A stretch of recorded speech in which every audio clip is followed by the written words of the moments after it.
Hello and welcome back to Open Everyone. Our last guest is making their mark in the world both as a musician and illustrator. They are a singer, songwriter, and multi instrumentalist from Brooklyn, offering a sound that synthesizes folk, jazz, and indie rock with rich and soulful vocals. They have been featured in publications such as Billboard magazine, alongside many queer publications for their single Bloody Hands. They've gone from singing in a youth choir with Kristen Chenoweth, playing queer festivals and fundraisers, to filling up venues such as the Mercury Lounge and the Bowery Electric. Everyone, please welcome musician, illustrator, singer songwriter, and multi instrumentalist Apollo Flowerchild. Hey, hey, hey. What's Hi. going on? Thank Oh you for my having God. me. Oh my God. I just have to sit here and take in all of your Wow. accessories. Yes. Exactly, exactly, because I am in awe over every little detail Thank because it's you. like they're subtle, but they're not. Oh, no, I love me some gold.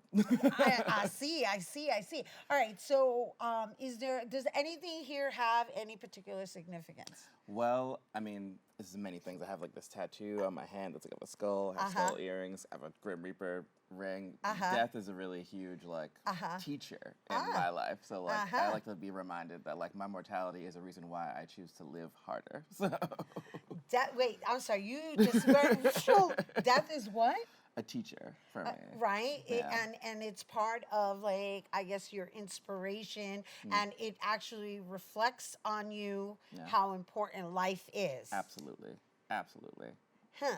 And so that's deep. That's deep. I got to take it in. I'm like, No, wait a you're so minute. good. You're so good. Yes, because it's like, wait a minute. Okay, so most people, I would say, walk around being afraid of death, right? Oh, it's so silent, but it's taboo in a Right. very low way. Right. Like we know that we are going to perish from this Right. mortal coil. Right. But that's why we choose to do the most with the life that we are given. Right. Like we could totally spend the rest of our lives being bitter about not being able to choose being here, Right. especially with the state of the world. Right. But now that we have a life, what do you want to do with the time that you're offered? Right. That's really what it's about at that point. Right. And then operating on that frequency of consciousness that you just shared with us, right? And then you actually incorporate that into your music, right? Yeah, no. Yeah. Right. So everything is kind of handled with this intention of like pouring life Oh, into absolutely. everything. I think there's a fine line between romanticizing death and really using it to sort of make your life better. Uh-huh. And I'm like, most people don't really have access to a relationship to mortality because they don't want it. It's scary. Right. Understandably Yeah, so. yeah. But please understand that having this relationship only makes living and meditating Right. even easier. Right. There's this saying that meditation is preparation for death. Yes. Well, can we talk about meditation a little bit? And we're going to talk about you, right? Because I love having conversations about meditation because meditation actually was my salvation during the pandemic because everybody was being spoon fed. Actually, they were being fed in buffet form fear. They were like, here, have some fear. No, Fear. truly. Here, fear this way, fear that way. I don't need to go into details of how many directions and in which forms it was being fed. Let's just say it was amplified on No, a scale absolutely. that was very, very concerning for me. And so I was meditating overtime because I actually got to the point where I started facilitating it. And the reason for it is because in my meditation practice during that particular time, what presented itself to me was the reality of we're not guaranteed to wake up every day anyway. It's true. We go to bed with the not knowing if we're going to wake up. Right. And and honestly, if we are really thinking about it, that's the only thing we have to be uncertain about. You can actually dictate the course of your entire life. Death is the only thing that is waiting for us with the unknown. Right. So why not really put all your eggs in the basket and care about yourself? Right. Right. You owe it to yourself to Right. give yourself a life that is happy and meaningful up until the end. Right. and be with that. And Yeah. be with the reality of understanding that, you know what? Today is all that matters. Now is Yeah. all that Yeah. matters. Yeah. Now is the only thing that is guaranteed. No. And I mean, we talk about the implications. I mean, I have a previous background in working with mental health.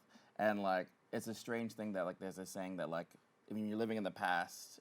When depression is connected to past, anxiety is connected to future. Right. But you are the most protected in the present. Right. Because it's the only thing that's focused on right now. Right, which also leads us back to what we were discussing earlier with regards to gratitude, because gratitude brings you to present. Right. Oh my gosh, Yep. look at how we are all connected No, in truly. today's show. No, it's really amazing. Wowza, wowza, wowza, right? And so, yeah, I can have these conversations all day long because I think it's important that we have them in a manner that we're all speaking the same language, because right now people are trying to grab a hold of like, okay, well, I'm like you said, anxiety's connected to the future and depression is connected to the past. And so if they're too busy, caught up, like focusing on like, oh, what's gonna happen, then boom, now the present moment is kind of it's already affected, and in essence possibly even ruined, right? If you're worrying, and then in the past, if you're repeating, you're on repeat of what you didn't do right, what you did wrong, then now you're defeating the possibility of creating something better and new. I mean, Aura said it perfectly. Without that reflection, how are you even going to break away from those two? Right. So what Aura said, what? Without the self-reflection, how are you going to break away from the past and future, like sort of bearing its fangs at you? Yeah, right. Oh my gosh, look at this. And so I know, because you came over here with all these skulls. I'm like, oh, what's going on here? I mean, for all I said, I'm surprisingly not very spiritual. No, it's true. I am the most pragmatic person, I think, in my life. Well, I would beg to differ with the way you're communicating. But okay, we can live in denial. No. But here's the thing. I think what it is that in terms of giving the most amount of people the tools to sort of do the self-discovery work, sometimes like separating from sort of a spiritual angle. Because it's the thing of like, okay, if I give you this information as like care about yourself and then your life can be better in this certain kind of way. The more I attach it to like, here's things I can do that don't feel too ephemeral to me. Then I can like really hone in on those tools for people who are like maybe not spiritual, who still need that self-development. All right, so I'm gonna trump you now. Oh, maybe I shouldn't even say that word. That is not a word we use on air. I didn't mean it that way. You're so good. Music is spiritual, my dear, because it is an energy that you're transmitting. No, into the masses. Okay. It's a four-dimensional art. I agree. So you can say that. I can. All right. But fine. I feel like we can have a whole conversation about it. Listen. Well, you're entitled to identify as you wish. No, you're so good. You're so good. I think I go out of my way to say how not spiritual I am sometimes. Only just to cement that like everyone and anyone can have access to these ways of becoming better for their own sake. And you don't have to be spiritual to get access to that. And I hear you. And then there's the outlets, right? We're going to go back to you and where you're at in your music. And also the fact that you chose folklore to insert into your sound, right? So that's going back. I mean, that's my humble beginnings. But you're youthful, and so I'm like, but we're not spiritual, okay? People, the ancestors don't play a role in this. They're like, what? I'm teasing you.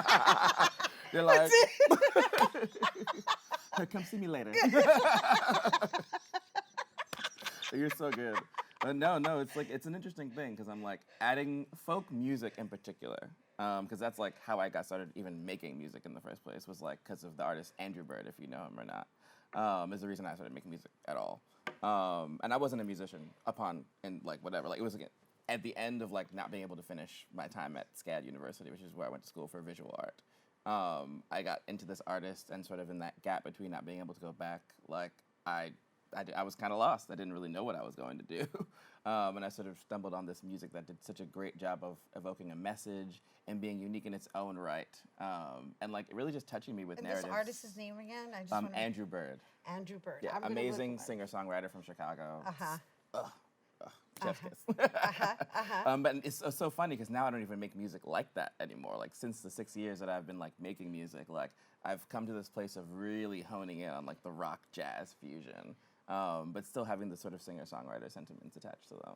Right, in your messaging, right? Because the stories that you share, They're very human. They're human. Yeah, no. Yeah, I was listening to a couple of them last night. I was like, oh wow, I can't wait to share this with our viewers. And thank you for sharing your insight. Of course, no, I appreciate getting the chance to. Like, I feel like being able to have these conversations and, like, I think options are life-saving. Right. And giving people new ways to think, you don't understand how people who are stuck in what they have been given that's not working for them need a reason to be like, no, I can do this differently and I can thrive because I'm now thinking differently. Right.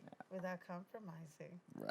I'm using your words Oh, because no, you're hitting the nail. No, you're hitting the nail on the head. That's exactly me. I know. I did my research. And we can go on and on and on, but they're wrapping us. And before we go, I want you to prep our audience for what they're about to listen to. So on November 18th, I'm releasing my first full-length album. And this song that I'm about to play is called The Forgotten Sound. And even though the album is a bunch of fun rock, jazz, fusion songs, this one is kind of like a sentimental heartbreak ballad. A sentimental heartbreak Ballad. ballad? Yeah, Oh. yeah. No, yeah. So it's just like speaking to that humanity and just like, you know, what happens when you've loved someone and slowly but surely the things you loved about them begin to disappear. Yeah, it happens, right? Yeah, yeah. And we have to press on. Right, exactly. And embrace the fact that, you know, we just outgrow each other sometimes. Yeah, no, yeah. Listen, love is bountiful and the scarcity of love is a lie. It's everywhere and you can grasp at it. Oh, poet. Oh, yes, give it to us. Oh my gosh, that was a taste for you. Okay, so don't go anywhere because when we return, Apollo Flowerchild is going to perform for us after the break and you don't want to miss it.